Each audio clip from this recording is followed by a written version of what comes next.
செய்திகள். தமிழ்நாடு முழுவதும் 1000 இடங்களில் முதல்வர் மருந்தகங்களை சென்னையில் நடைபெறும் விழாவில் முதலமைச்சர் மு க ஸ்டாலின் அவர்கள் இன்று திறந்து வைக்க உள்ளார். டிஎன்பிஎஸ்சி குரூப் 4 தேர்வில் தட்டச்சர் பணிக்கான அசல் சான்றிதழ் சரிபார்ப்பு மற்றும் கலந்தாய்வு இன்று முதல் வருகின்ற மார்ச் 4ஆம் தேதி வரை நடைபெற உள்ளதாக தெரிவிக்கப்பட்டுள்ளது. கைது செய்யப்பட்ட தமிழ்நாடு மீனவர்களையும் அவர்களது மீன்பிடி படகுகளையும் விடுவிக்க உடனடி நடவடிக்கை மேற்கொள்ள வேண்டும் என்று வெளியுறவுத்துறை அமைச்சர் ஜெய்சங்கர் அவர்களுக்கு முதலமைச்சர் மு க ஸ்டாலின் அவர்கள் கடிதம் எழுதியுள்ளார்.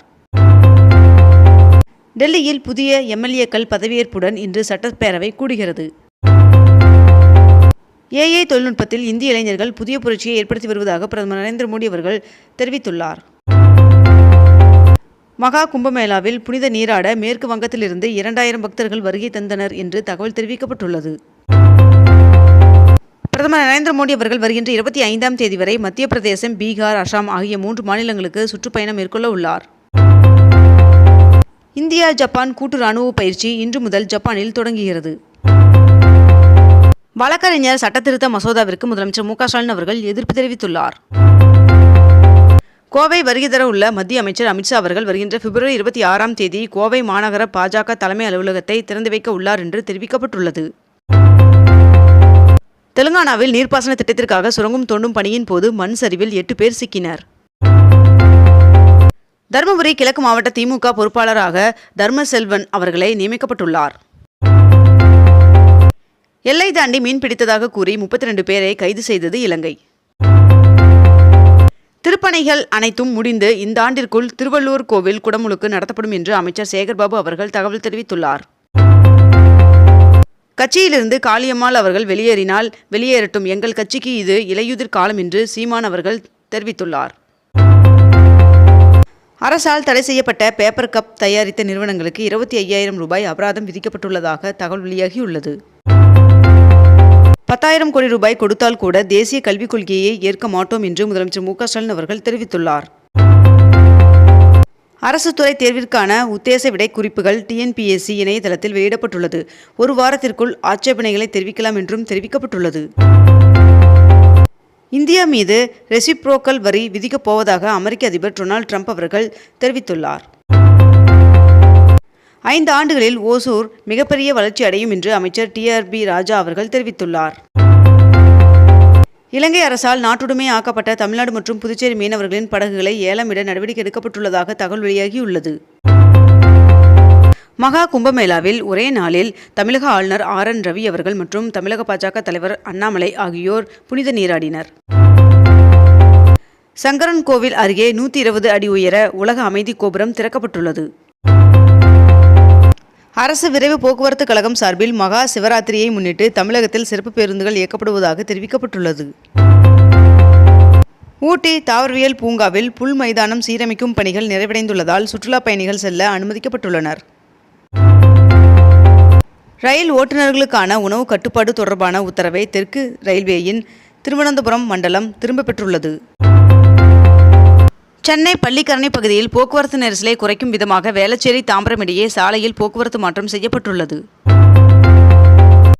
தொலைதூர கல்வி மாணவர் சேர்க்கைக்கான கடைசி தேதி பிப்ரவரி 28ஆம் தேதி வரை நீட்டிக்கப்பட்டுள்ளதாக இக்னோ அறிவித்துள்ளது. சென்னையிலிருந்து ஜம்மு காஷ்மீரின் ஸ்ரீநகர் விமான நிலையங்களுக்கு நேரடி இணைப்பு விமானங்களை இயக்க தொடங்கப்பட்டுள்ளது. ஈசாவில் வருகின்ற பிப்ரவரி 26ஆம் தேதி நடைபெறும் மகா சிவராத்திரி பெருவிழாவில் கலந்து கொள்வதற்காக உள்துறை அமைச்சர் அமித்ஷா அவர்கள் மற்றும் கர்நாடக துணை முதல்வர் TK சிவகுமார் ஆகியோர் பங்கேற்க உள்ளதாக தகவல் வெளியாகியுள்ளது. தமிழ்நாடு பெற்றோர் ஆசிரியர் கழகத்தின் அப்பா செயலி விழா மலரை முதலமைச்சர் மு க ஸ்டாலின் அவர்கள் வெளியிட்டுள்ளார்.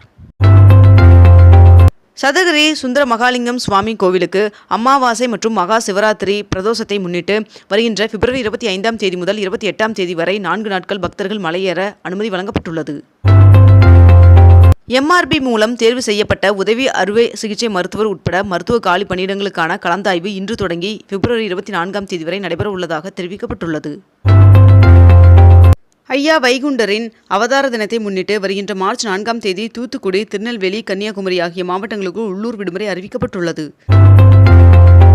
22 கேரட் ஆபண தங்கத்தின் விலை சவரனுக்கு 160 ரூபாய் உயர்ந்து 1 சவரன் 64,360 ரூபாய்க்கு விற்பனையாகிறது.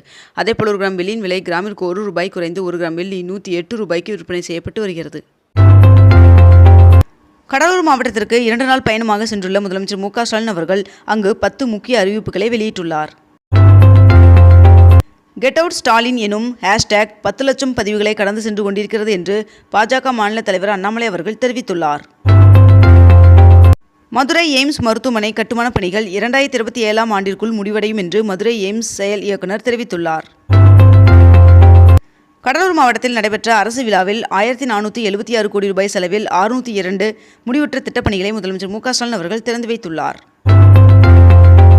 உத்தரப்பிரதேச மாநிலத்தில் நடைபெற்று வரும் மகா கும்பமேளாவின் கடைசி நாளான 28ஆம் தேதி 7 கோள்களும் ஒரே நேர்கோட்டில் வருவதாக தெரிவிக்கப்பட்டுள்ளது. நாகர்கோவிலில் 50,000 பெண்கள் பங்கேற்கும் கர்மயோகினி சங்கமம் நிகழ்ச்சி மார்ச் 2ஆம் தேதி நடைபெற உள்ளது. பண்ருட்டி தொகுதியில் 15 கோடியில் அரசு கலை அறிவியல் கல்லூரி அமைக்கப்படும் என்று முதலமைச்சர் மு க ஸ்டாலின் அவர்கள் தெரிவித்துள்ளார். முன்பதிவில்லா ரயில் பெட்டிகள் குறைப்பு திட்டத்தை இந்திய ரயில்வே திரும்பப் பெற வேண்டும் என்று காங்கிரஸ் மாநில தலைவர் செல்வ பெருந்தகை அவர்கள் வலியுறுத்தியுள்ளார். கல்வியை அரசியலாக்க வேண்டாம் என்றும் எந்த மொழியையும் திணிக்கவில்லை என்றும் முதலமைச்சர் மு க ஸ்டாலின் அவர்களுக்கு மத்திய அமைச்சர் கடிதம் எழுதியுள்ளார். ரயில்களில் அன்ரிசர்வ்டு பெட்டிகளின் எண்ணிக்கை குறைக்கப்பட்டது குறித்து முதலமைச்சர் மு க ஸ்டாலின் அவர்கள் வேதனை தெரிவித்துள்ளார். தமிழ்நாட்டிற்கு மும்மொழி கொள்கை என்பது தேவையற்ற ஒன்று என்று ஒன்றிய அமைச்சரின் பேச்சிற்கு அதிமுக பொதுச் செயலாளர் எடப்பாடி பழனிசாமி அவர்கள் கண்டனம் தெரிவித்துள்ளார். கோயம்பேடு முதல் பட்டாபிராம் வரை மெட்ரோ ரயில் போக்குவரத்து அமைப்புக்கான விரிவான திட்ட அறிக்கை தமிழ்நாடு அரசிடம் சமர்ப்பிக்கப்பட்டுள்ளது. திண்டுக்கல் ஏஆர் டெய்ரி ஃபுட் நிறுவனம் நெய் தயாரிப்பதற்கான தடை தொடர்கிறது என்று உயர்நீதிமன்ற மதுரை கிளை உத்தரவிட்டுள்ளது. வருகின்ற பிப்ரவரி 28ஆம் தேதி மக்கள் பயன்பாட்டிற்கு வரவுள்ள பெரியார் நகர் அரசு புறநகர் மருத்துவமனையை அமைச்சர்கள் ஆய்வு செய்தனர். முதலமைச்சர் மு க ஸ்டாலின் அவர்கள் தமிழ்நாடு அரசு இசை கல்லூரிகளில் 4 மாற்றுத்திறனாளிகளுக்கு விரிவுரையாளர் பணி நியமன ஆணையை வழங்கினார். டிஎன்பிஎஸ்சி குரூப் 2A முதன்மை தேர்விற்கான உத்தேச விடைகள் டிஎன்பிஎஸ்சி இணையதளத்தில் வெளியிடப்பட்டுள்ளதாக தகவல் வெளியாகியுள்ளது. பறக்கும் ரயில் புறநகர் மெட்ரோ ரயில் சேவையை இணைக்கும் பரங்கிமலை ரயில் முனையம் 15 கோடி ரூபாயில் மறுசீரமைப்பு செய்யப்பட்டு ஜூன் மாதம் பயன்பாட்டிற்கு வருகிறது என்று தெரிவிக்கப்பட்டுள்ளது. திரைத்துறையினர் நலன் கருதி 90 ஏக்கர் நிலத்தை மீண்டும் அவர்களுக்கே குத்தகைக்கு விட முடிவு செய்யப்பட்டுள்ளதாக துணை முதல்வர் உதயநிதி ஸ்டாலின் அவர்கள் தெரிவித்துள்ளார். முதலமைச்சர் மு க ஸ்டாலின் அவர்கள் வருகின்ற மே 1ஆம் தேதி புதிய சிற்றுந்து திட்டத்தை தொடங்கி வைக்க உள்ளதாக அமைச்சர் தகவல் தெரிவித்துள்ளார். மாநில அரசுகளின் நிதிநிலையில் பெரும் தாக்கத்தை ஏற்படுத்தக்கூடிய ஓய்வூதிய திட்டத்தில் மத்திய அரசு கொண்டு வந்துள்ள மாற்றங்களை ஆய்வு செய்து வருவதாக முதலமைச்சர் மு க ஸ்டாலின் அவர்கள் தெரிவித்துள்ளார். இத்துடன் இன்றைய தலைப்புச் செய்திகள் நிறைவடைகின்றன. மேலும் இதுபோன்ற அண்மை தகவல்களை உடனுக்குடன் தெரிந்து கொள்ள அக்னிபூ சேனலை சப்ஸ்கிரைப் செய்து கொண்டு தொடர்ந்து இணைந்திருங்கள். நன்றி, வணக்கம்.